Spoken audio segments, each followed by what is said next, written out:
আসসালামু আলাইকুম রহমতুল্লাহ। জিহাদ ইলেকট্রনিক্সের পক্ষ থেকে স্বাগতম। আজকে আমি আপনাদের মাঝে ভিডিওটি নিয়ে হাজির হয়েছি, তা হচ্ছে আইআর কিভাবে কাজ করে এই ভিডিওটি নিয়ে আপনাদের মাঝে হাজির হয়েছি।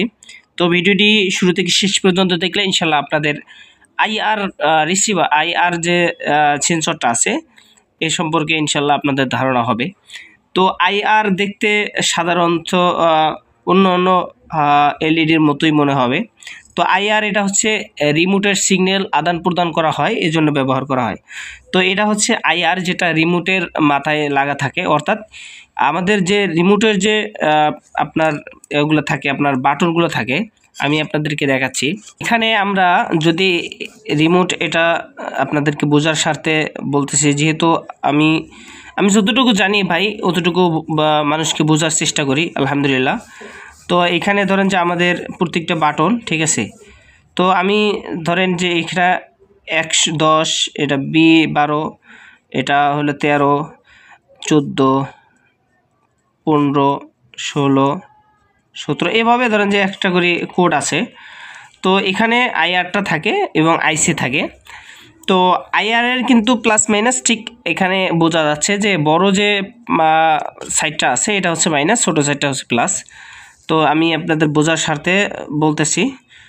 তো যেহেতু আমি ইলেকট্রিক নিয়ে এগুলো নিয়ে কাজ করি, আলহামদুলিল্লাহ বোঝার চেষ্টা করি মানুষদেরকে। তো আমরা যখন এই যে রিমোটটা চাপ দিই, যে কোনো রিমোট বলেন, একটা প্রোগ্রাম করা থাকে, এখানে আইসি একটা থাকে, আইসির মধ্যে প্রোগ্রাম করা থাকে। আমরা যখন এই 10 চাপ দিই, এই 10টা যখন চাপ দিই, তখন আমাদের এই আইসি হয়ে এখানে এই সিগন্যালটা যে দেয়, এটা 10 সিগন্যাল দেয় রিসিভারের কাছে। তো এই যে 10টা চাপ দিলাম, সাথে সাথে এই সিগন্যালটা এখানে দেওয়ার সাথে সাথে এখানে রিসিভ করলো যে 10 চাপ দিছে।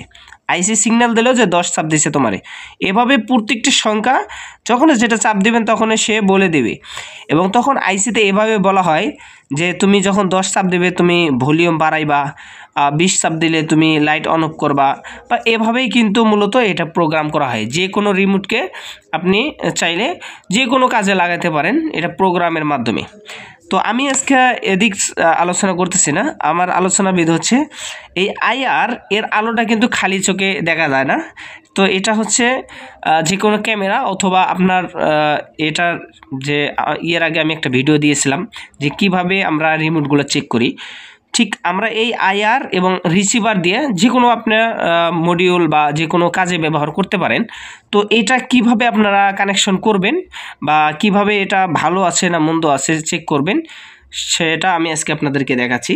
তো এটা চেক করার জন্য আমাদের একটা 1K রেজিস্টার ব্যবহার অবশ্যই করবেন। 1K রেজিস্টার যদি ব্যবহার না করেন তাহলে কিন্তু আপনার লাইটটা কেটে যাবে। তো কেটে যাবে তার আমার প্রমাণ, যেহেতু আমরা ইলেকট্রনিক্স কাজ করি। তো আমি এটা দেখলাম যে কত ভোল্ট সে সহ্য করতে পারে। আমি একটু বেশি ভোল্ট দেওয়ার কারণে আমাদের দেখেন এটা কিন্তু কেটে গেছে। তো আমি এখানে সর্বনিম্ন করলাম যে 1K বা এর থেকে আরও কিছু মানের কম লাগালে সমস্যা নাই। এখানে যদি আপনারা 500 ওহমস লাগান তাও সমস্যা নাই, ঠিক আছে।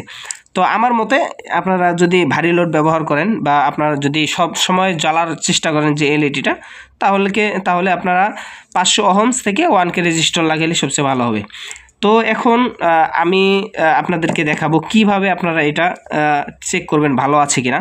তো যেহেতু আমাদের এটা প্লাস সাইড, দেখেন আপনার একটু আমি করে দেখার চেষ্টা করতেছি, দেখতে থাকুন ইনশাআল্লাহ। যে ছোটো সাইড যেটা এটা হচ্ছে প্লাস। তো আমরা প্লাসটা প্লাসে লাগিয়ে দিলাম। এখন আমাদের এই রেজিস্টারটা আমরা অপর প্রান্তে লাগিয়ে নিব, ঠিক আছে। তো এইভাবে আপনারা লাগিয়ে নেবেন। আমি শুধু ভিডিওটা চেক করার জন্য কিন্তু আপনাদের দেখার জন্য লাগাচ্ছি। এখন আমরা এই যে অপর প্রান্তে আমরা লাগিয়ে দিব এই মাইনাস তারটা, ঠিক আছে। আমাদের কিন্তু লাইটটা জ্বলছে, খালি চোখে দেখা যাচ্ছে না, ঠিক আছে। এটা দেখার জন্য আমি আমার ক্যামেরার লাইটটা বন্ধ করলাম। তো দেখতেই পারতেছেন ছোট্ট একটা আলো দেখা যাচ্ছে, ঠিক আছে। এভাবেই কিন্তু এটা কাজ করে, ঠিক আছে। এখানে যদি আমরা একটা রিসিভার দিই, ঠিক আছে, তাহলে এখান থেকে কিন্তু ওই আউটপুটটা কিন্তু সে নিয়ে নেবে, ঠিক আছে। তো ভিডিওটি কেমন হলো অবশ্যই কমেন্টস করে জানাবেন। আজকের ভিডিও এই পর্যন্ত, দেখা হবে নেক্সট টাইম কোনো এক ভিডিওতে ইনশাআল্লাহ। আসসালামু আলাইকুম রহমতুল্লাহ।